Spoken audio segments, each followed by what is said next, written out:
Pernah nggak sih kamu ngerasa hidup ini kayak stuck? Usia 20-an, tapi masih bingung mau jadi apa, merasa nggak punya pencapaian, dan mulai takut sama masa depan. Teman-teman udah sukses, aku masih gini-gini aja. Harusnya di umur segini, aku udah punya ini, udah punya itu. Kenapa aku ngerasa gagal, padahal baru umur segini? Kalau kamu pernah mikir kayak gini, mungkin kamu lagi ngalamin quarter life crisis. Dan tenang, kamu nggak sendirian.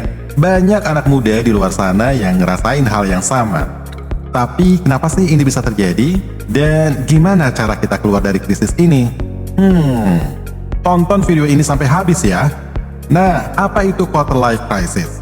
Quarter life crisis itu kondisi di mana seseorang biasanya di usia 18 sampai 30 tahun mulai merasa cemas, ragu, dan gak yakin sama masa depannya.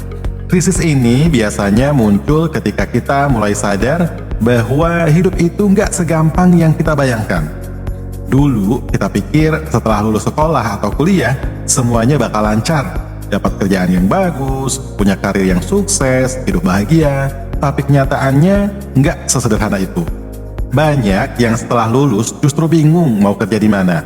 Mulai sadar kalau passion nggak selalu bisa jadi penghasilan, atau merasa nggak cukup baik dibanding teman-teman yang terlihat lebih sukses. Ada juga yang udah kerja, tapi ngerasa salah jalan, bosan, atau kehilangan arah. Quarter life crisis bisa muncul dalam berbagai bentuk.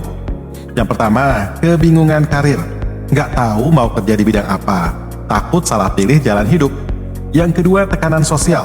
Lihat teman-teman udah nikah, punya bisnis, atau sukses, sementara diri sendiri masih merasa gini-gini aja. Yang ketiga, ekspektasi yang nggak sesuai realita. Dulu punya banyak impian, tapi sekarang sadar kalau jalan menuju ke sana lebih sulit dari yang dikira. Nah, yang terakhir, takut gagal. Selalu overthinking sebelum ambil keputusan. Takut kalau nanti pilihan yang diambil salah dan malah bikin hidup berantakan. Dan inilah yang bikin quarter life crisis terasa berat. Kita jadi merasa seakan-akan waktu berjalan terlalu cepat, tapi kita sendiri masih bingung harus kemana. Nah, kenapa quarter life crisis sering terjadi di zaman sekarang?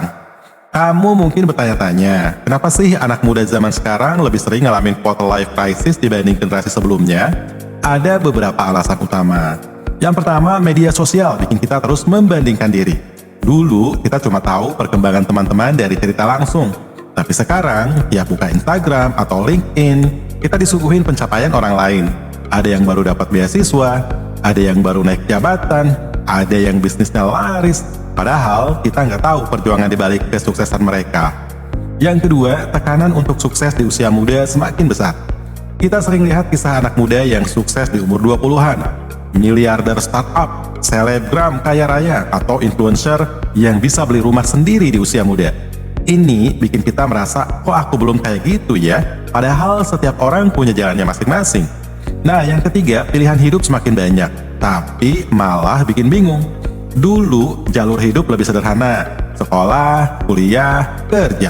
Sekarang, ada begitu banyak pilihan, kuliah atau langsung kerja, kerja kantoran atau freelance, ikut passion atau cari yang aman.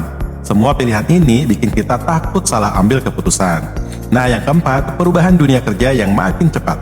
Dunia kerja sekarang jauh lebih dinamis. Banyak pekerjaan baru yang dulu nggak ada, tapi ada juga pekerjaan lama yang mulai hilang.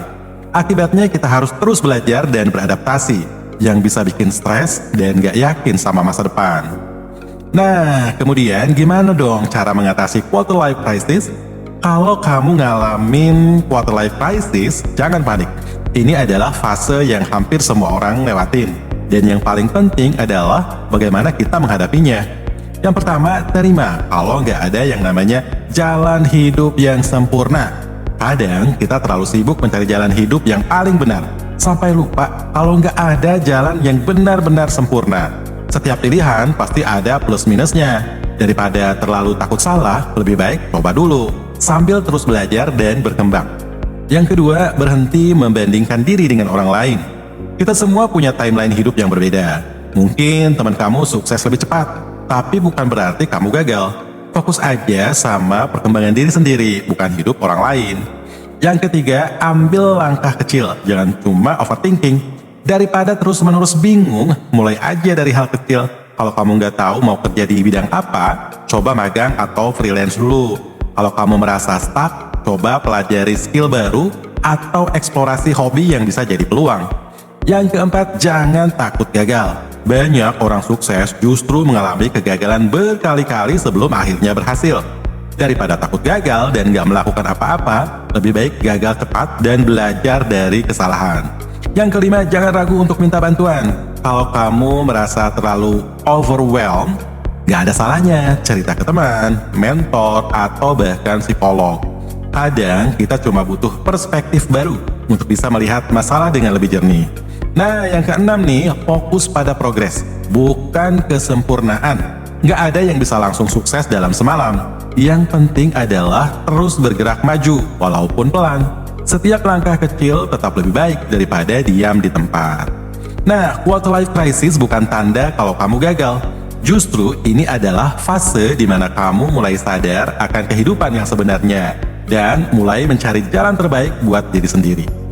Hidup itu bukan balapan, setiap orang punya waktunya masing-masing. Yang penting bukan seberapa cepat kamu sukses, tapi bagaimana kamu terus berkembang dan menikmati perjalanan ini. Jadi, kalau kamu lagi ngalamin quarter life crisis, ingat, ini cuma fase, bukan akhir dari segalanya. Terus belajar, terus bergerak, dan nikmati prosesnya. Karena suatu hari nanti, kamu bakal melihat ke belakang dan bersyukur udah melewati ini semua. Nah, jangan lupa share video ini ke teman-teman yang butuh dan subscribe buat lebih banyak konten yang bisa bantu kamu melewati masa-masa sulit. Sampai jumpa di video selanjutnya.